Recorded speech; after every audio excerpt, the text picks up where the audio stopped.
I am going on my 26th year. So I remember when I started, people would ask me, I don't feel comfortable having such a young dentist work on me, and it never discouraged me, but it was a challenge. I can tell you nobody says that anymore. And so, yes, I've been practicing for 26 years. And I do like now when they say, wow, 26 years? I can't believe it's been that long. You look so young. But I don't get as much of that. But I'm a seasoned vet now. What I specialize in is adults that have serious dental issues that need to be treated now. So that is not to say that I do not do other things, because I do. I do family dentistry, I do dentistry on people who need single tooth dentistry, but what I really thrive in is comprehensive dentistry. So if you are having issues that you just can't seem to get ahead on with your current dentist because you feel like every time you go something new has happened and things are actually going the wrong direction, as I like to say, what I do is I like to sit down with that particular person and say, listen, let's stop. Let me hear your story, which is important. Let's get a plan, let's get a risk assessment, and let's get you started in the right direction, one step at a time. And so what's neat about those particular patients, it's very gratifying, because after 10 years, guess what? They're in better shape than when I met them, which is not typical of most things with your health. We really, our intention is to get patients to 100 with all their teeth. So this focus is important, because I think if you don't start with that intention, you have no chance of ever getting there. If you have that longevity focus, it improves your quality of life quite a bit, because whether you realize it or not, and I mean, you may not realize it if your oral health now was perfect in your 20s and 30s, but as you get into your 50s and 60s, if you haven't had the right approach or intention, your quality of life will suffer. And patients that are of my particular specialization realize that their quality of life has really been obstructed, and they may feel like a dental handicap. People enter our office one of a number of ways. One would be, yes, we do have emergency patients, and we accept emergencies. Others are they want a cleaning. You know, they're current with their dental health and they want a cleaning. You know, they're current with their dental health and their dentist may have retired, they may have moved, and they call in and say, hey doc, I am due for my cleaning, I want to see, can I come in for a cleaning? That's a classic question in dentistry. And we do some screening questions to make sure that that could be appropriate, because we want to always do what's in their best interest. The other way a patient will enter is like, you know, I have been having a lot of issues, I want to stop and regroup, I want to talk with Doctor Saylor and do a new patient exam. Or they may be just kicking the tires, so to speak, and say, I'd like to have a consultation. And for a consultation, the goal of that visit is to get that patient in and to see if what they have in mind, as I like to say, is in the right zip code of what is possible, right? So sometimes they're thinking they just need whitening, and what they really need is a full mouth reconstruction, or they need veneers or something like this, or they may need Invisalign. And then the other way patients come in is more of a localized exam, not necessarily an emergency exam, but they have something, a particular issue that they want to pay attention to, but they don't want the comprehensive exam. And that works for me too sometimes, because I'm like, if you're not ready for a comprehensive exam, you're not going to be hearing what I say, because you're too focused on something. Let's say you got a wedding coming up And what you're focused on is you want to get your front two teeth looking good because there's a gap between them. So that's more of a cosmetic exam that's problem focused on a particular need that that patient has, and we're not looking at everything comprehensively. So those are different ways that people enter the practice. Very early in the 5th grade, I remember going to my guidance counselor and saying, hey, I'm thinking about going to, because we got introduced to the concept of a guidance counselor. It was like, wow, what do you do? She goes, well, I help you make career choices and make choices on, you know, what direction you want to go. I'm interested in dentistry, and I think she was taken aback. She's like, well, hold on, this is before the internet, right? And she's like, well, give me some time and I'll come up with some information for you. And it was kind of a practical decision at first, because my mother was kind of a sage in advice she would give me as a kid, and she said, you know, Larry, you ought to think about going into dentistry or accounting. And it was very good advice for me, but the weird thing is I went through life thinking, okay, I'm going to be a dentist or accountant. And the reason my mom said that, she said, because everybody needs a good accountant, everybody needs a good dentist, and I didn't realize, but she needed a dentist at that time pretty bad, so it was probably on her, and she probably needed an accountant pretty bad too. But it is true, I have thought about that question a lot, and yeah, what I do as a dentist, what dentists do in general, is so crucial to people's quality of life, and you do rely on a good dentist, and for that matter, a good accountant too. But when I got to the university, again, another guidance counselor was like, so what are you thinking about doing? I said, I'm either going to go into dentistry or accounting. She goes, well, they're on two opposite ends of the campus. You need to pick one. And I said, I'll go dentistry. And I will tell you, I made the right choice. Later in life, when I started finding out about dentistry, the whole thing blossomed. And I'm like, wow, I just got dumb luck in finding this profession, because at this point I don't think I could do anything else. Unfortunately, I've specialized in dentistry so much that I can't even barely fix anything around the house. So my skill set has become very specialized. Dr. Price, the person that I ended up going into practice with, and I was always a good student. You know, I really get into things, and if I'm going to do it, I want to do it well. And I, as a biology major, was loving my education as a biology major, and then dental school was, you know, soaking up all of that. And then I felt like, gee, am I really ready to practice at a high level? And I was tested right away, because my first day in practice, one of my dad's friends came in and needed a considerable amount of work, and I felt really ill-equipped. And somebody told me, a mentor of mine said that if you don't have confidence in doing something, don't do it, or become really good at it by going out and getting the proper education. And luckily in dentistry, and I knew this going in, dentistry has an incredible background or support or resource system for continuing education. And so again, as luck would have it, Dr. Price was a generous man and said, one thing I want you to be able to do is practice at a level I was never able to attain. And he knew I had the drive. So he said, if there are things that you want to learn, I will send you anywhere and pay for it. And I took him up on that offer.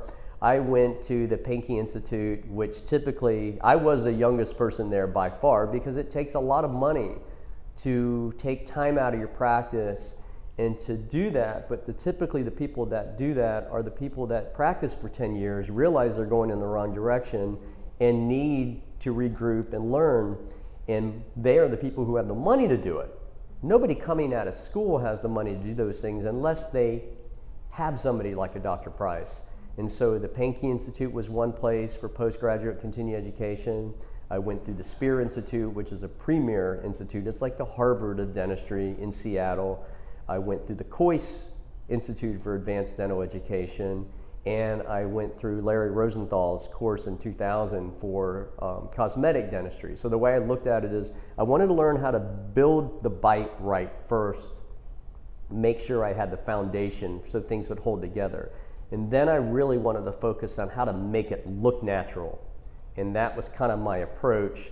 So that's a little glimpse of the postgraduate education, but I am a master's in the Academy of General Dentistry, which means that I put over 300 hours of CE in a year. My hunger for education is as strong as it's ever been. It's so great to go out and keep up with technology and different services that are out there, to do them at a world-class level.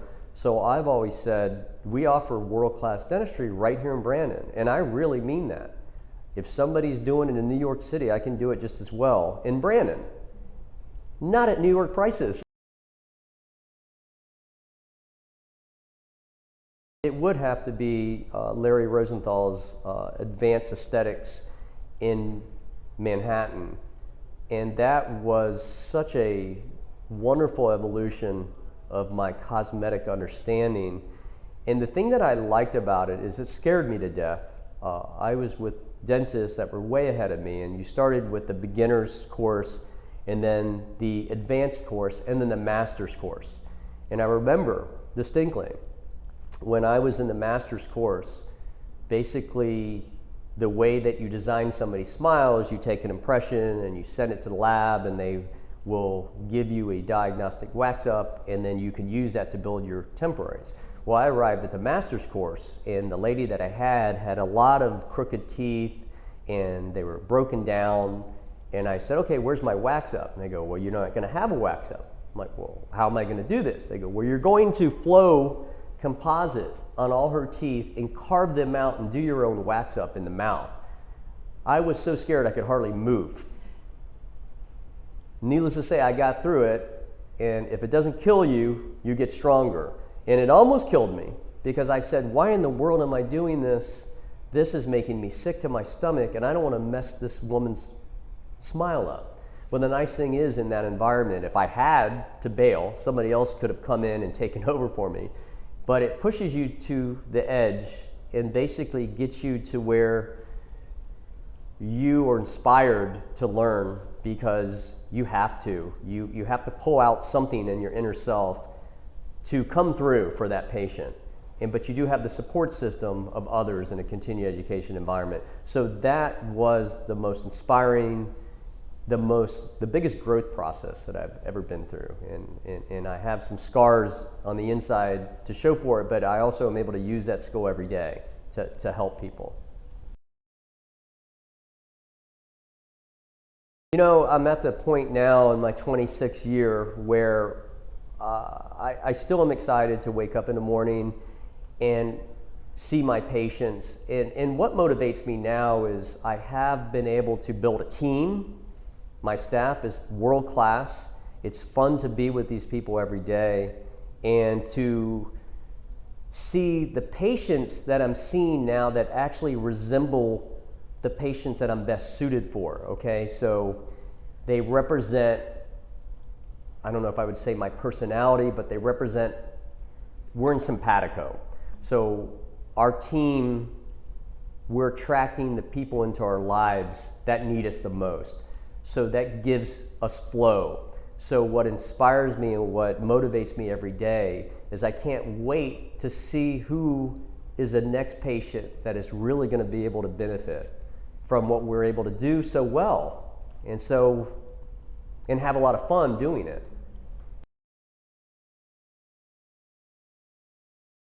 There are people that kind of wonder if they're having problems with their smile, but they're kind of complacent, and they may be too busy, you know, with their kids and putting time into the kids and the family or the husband.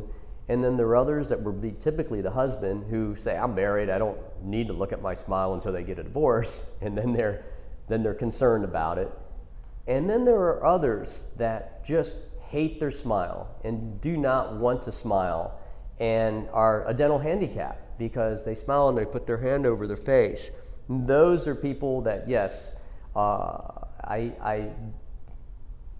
already come in with a distinct need. But the other ones that are not valuing their smile too much would be somebody that may be in their early 20s and they're biting their nails and cuticles, and their edges of their teeth, what I call their incisal edges, have been destroyed.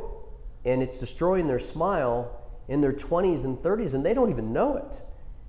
And so what we do to get them to value their smile is to show them photos. And we put these photos up, and they look at the screen, they're like, those are my teeth?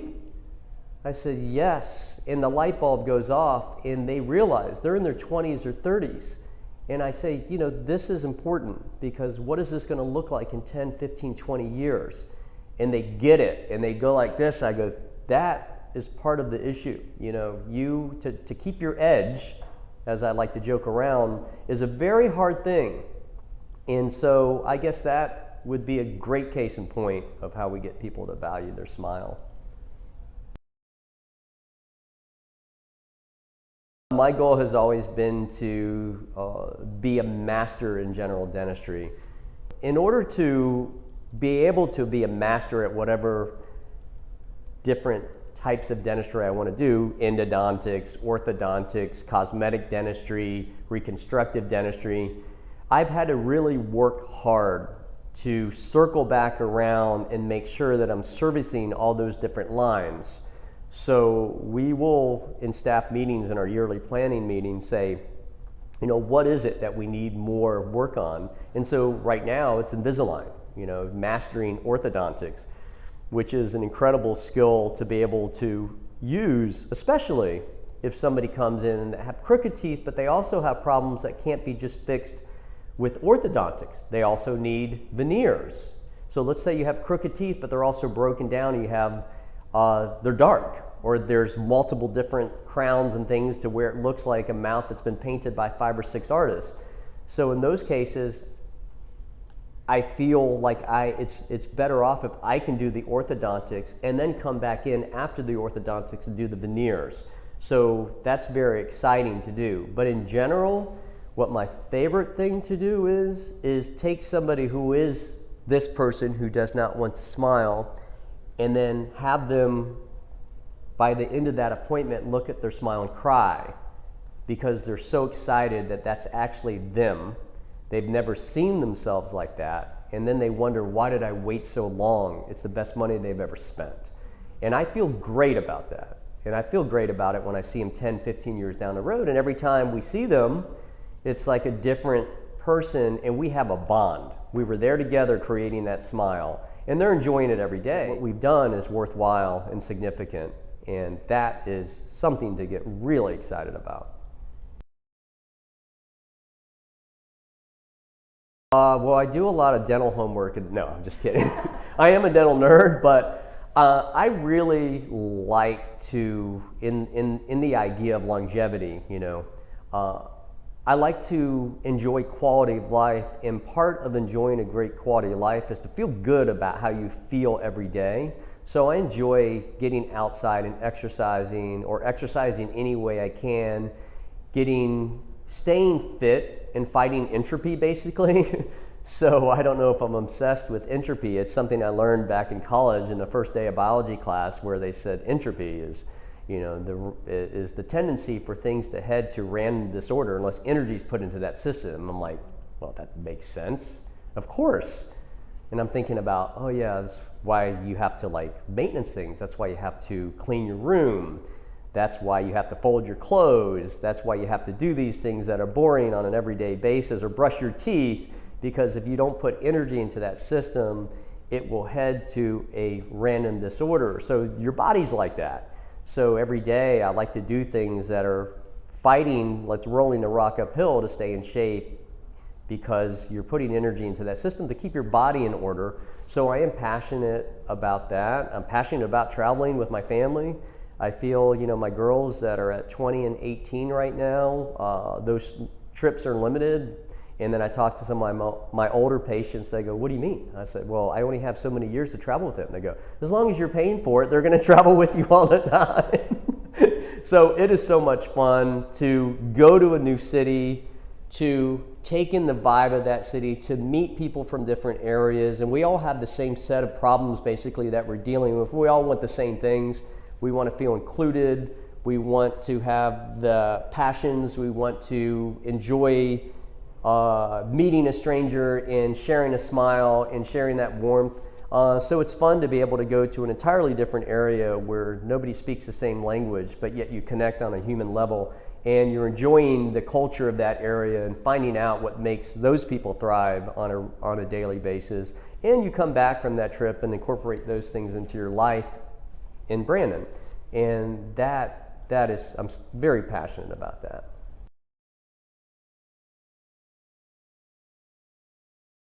What I want people to know is every time that I'm working on a patient, I'm very empathetic to who is in the chair and what their story is.